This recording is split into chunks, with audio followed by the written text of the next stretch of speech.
10 Forgotten 1988 Hip-Hop Records. Not just songs, foundations. You know the legends. That's easy. But these are the ones your favorite rappers studied and never credited out loud. And here's the crazy part. King of my causing much.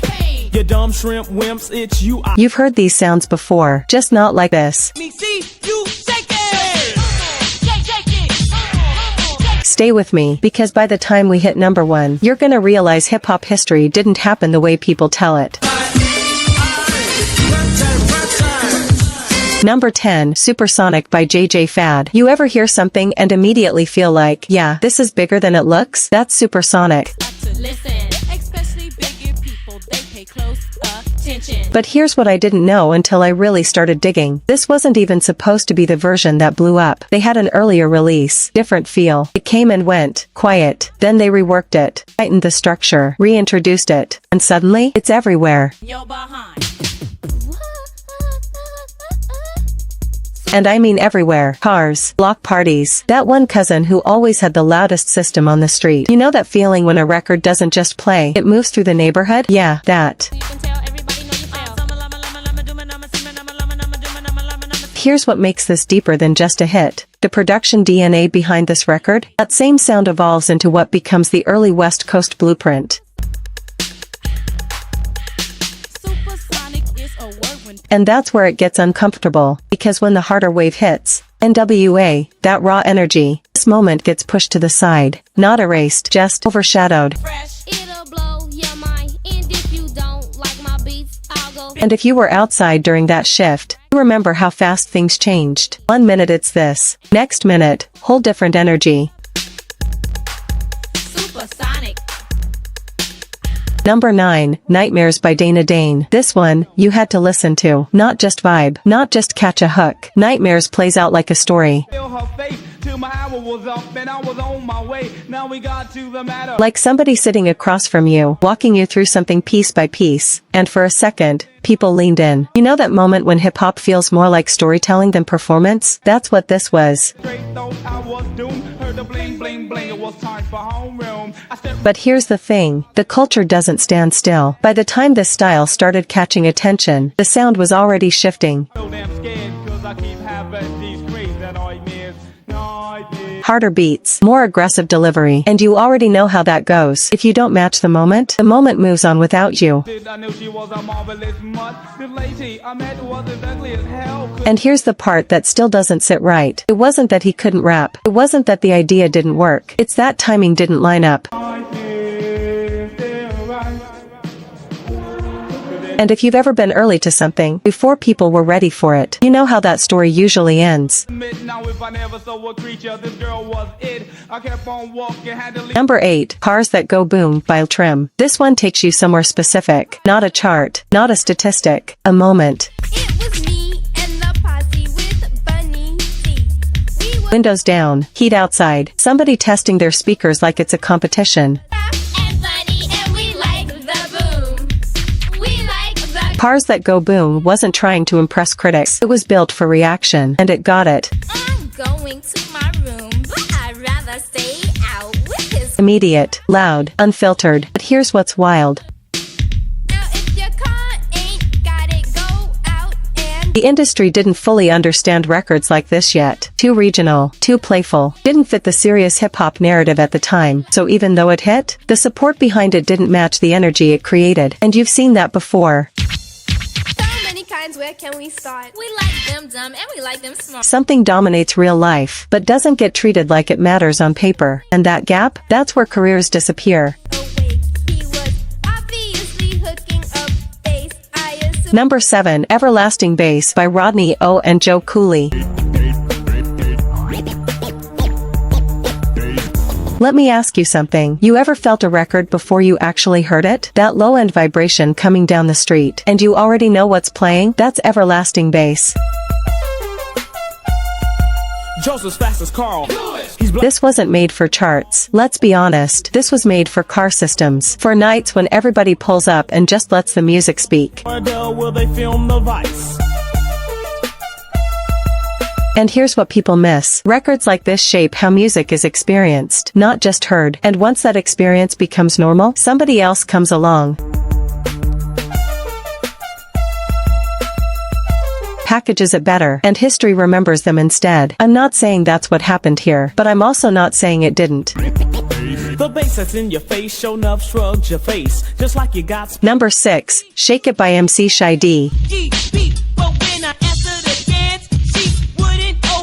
Okay, this one's different. Stay with me.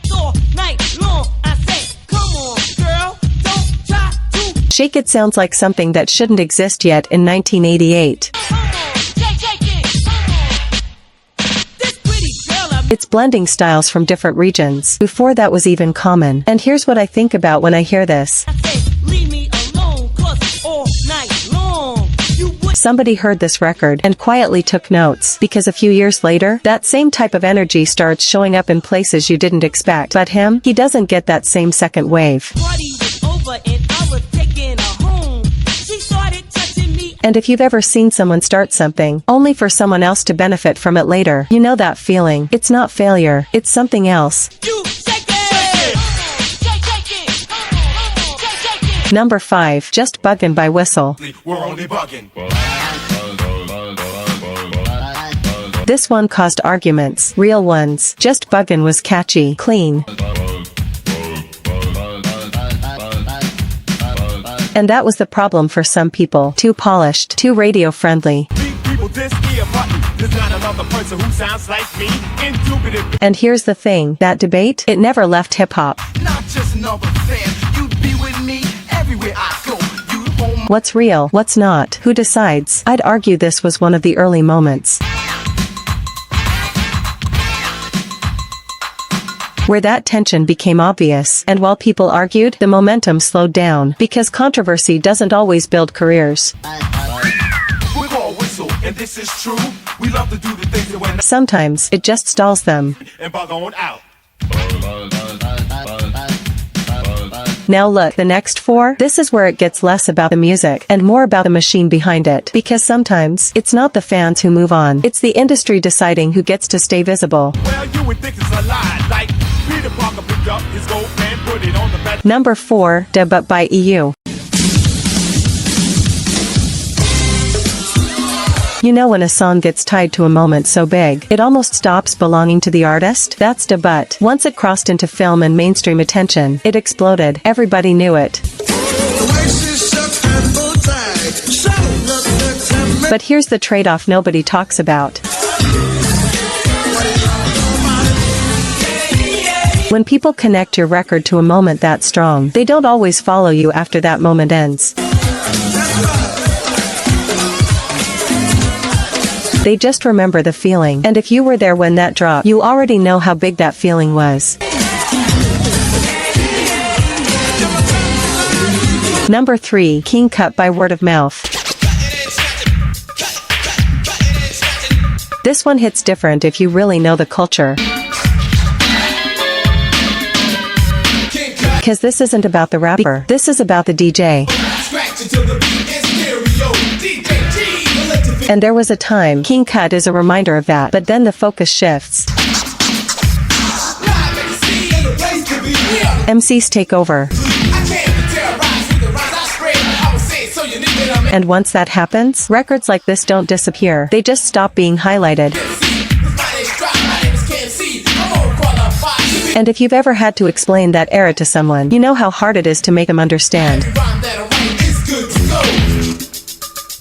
Number 2, Going Way Back by Just Ice. To the best of my knowledge, I guess that I'm fresh on what I manifest. This feels like a history lesson in real time. Till the gangster and I will convince all that my power of speed. Going Way Back is literally documenting the culture. You're right, 88. While it's still being built, names, moments, references. Either 131 or around that block, but anywhere uptown. But here's what happens. The lecherous, treacherous, also the precious MCs. The next wave comes in louder, bigger, and suddenly, this kind of record feels like it belongs to the past. I'm telling you how it was or is. The Bronx is the home for the hip hop. even while it's still new. And you know what's worse? I'm fresh on what I manifest. I never pretend. What's going on, John? People don't even realize what they're losing in that shift. The title of the gangster they tried to impeach, but it is protected by the black. You know how hard it is to make them understand. Theodore, when we used to ill with the young sound master. Number 1, The Bridge by MC Shan. You love to hear the story again and again of how it all got. And this is the one. The Bridge wasn't just a record, it was a statement. At third, least not last. A cool brother by the name of Gas. A claim about where hip-hop started, and once that dropped, everything changed. Debates, rivalries, entire boroughs involved. This wasn't music anymore, this was identity.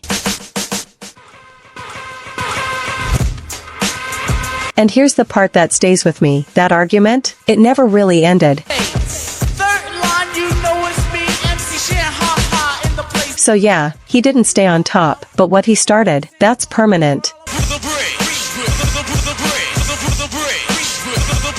Some artists make hits, others shape the sound, and never get the credit. And if you knew these when they dropped, you already understand what this list really is. So let me ask you, which one still hits the same for you? Because I already know, people are gonna be split on that number 1.